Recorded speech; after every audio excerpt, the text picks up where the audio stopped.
Right, ఇక మిగిలిన details వస్తే మీడియాపై ఈడీ కేసుల గొడవేంటి, ఈ కేసులో హైకోర్టు ఏం చెప్పిందనే అంశాలపై మరింత సమాచారాన్ని మా ప్రతినిధి ప్రవీణ్ అందిస్తారు.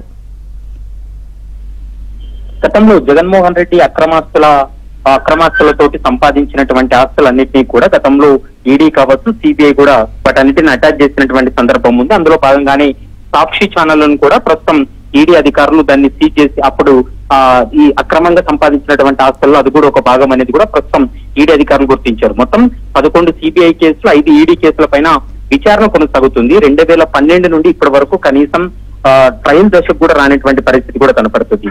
అయితే 2022లో ఒక కీలకమైనటువంటి అంశం వెలుగులోకి వచ్చింది.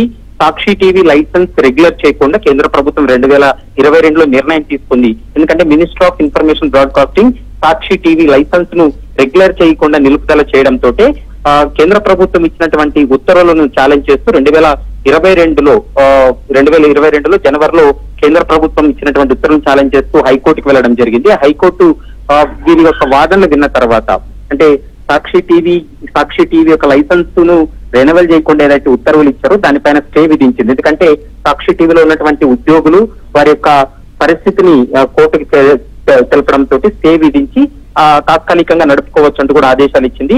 కానీ 2022 సెప్టెంబర్ నెలలో దీనికి సంబంధించినటువంటి విచారణలో భాగంగా సోలిసిటర్ జనరల్, అంటే కేంద్ర ప్రభుత్వం తరపు న్యాయవాది విచారణకు హాజరైనటువంటి సమయంలో వాళ్ళు స్పష్టంగా చెప్పారు 2018లోనే లైసెన్స్ రెన్యువల్ చేస్తామని. కానీ 2018లో లైసెన్స్ రెన్యువల్ అయితే 2022లో ఎందుకు లైసెన్స్డ్ ఉన్నటువంటి లిస్టో సాక్షి పేరు లేదనేటువంటి అంశం అనుమానం కలుగుతుంది. మరి సాక్షి యాజమాన్యం కూడా కోర్టుకి ఎందుకు వెళ్ళిందనేటువంటి అనుమానం కలుగుతుంది. 2018లోనే వీళ్ళు లైసెన్స్ రెన్యువల్ చేస్తామని చెప్తున్న నేపథ్యంలో కొంత అనుమానాలు కూడా తావిస్తున్నటువంటి పరిస్థితి ఉంది. ఎందుకంటే ఈ వ్యవహారం అంతా అప్పటి సీఎం గా ఉన్నటువంటి జగన్మోహన్ రెడ్డి కేంద్ర ప్రభుత్వంలో ఉన్నటువంటి పెద్దలతోటి కొంత ఒప్పందం చేసుకొని రెన్యువల్ చేయించుకున్నటువంటి ఆరోపణలు, అభియోగాలు కూడా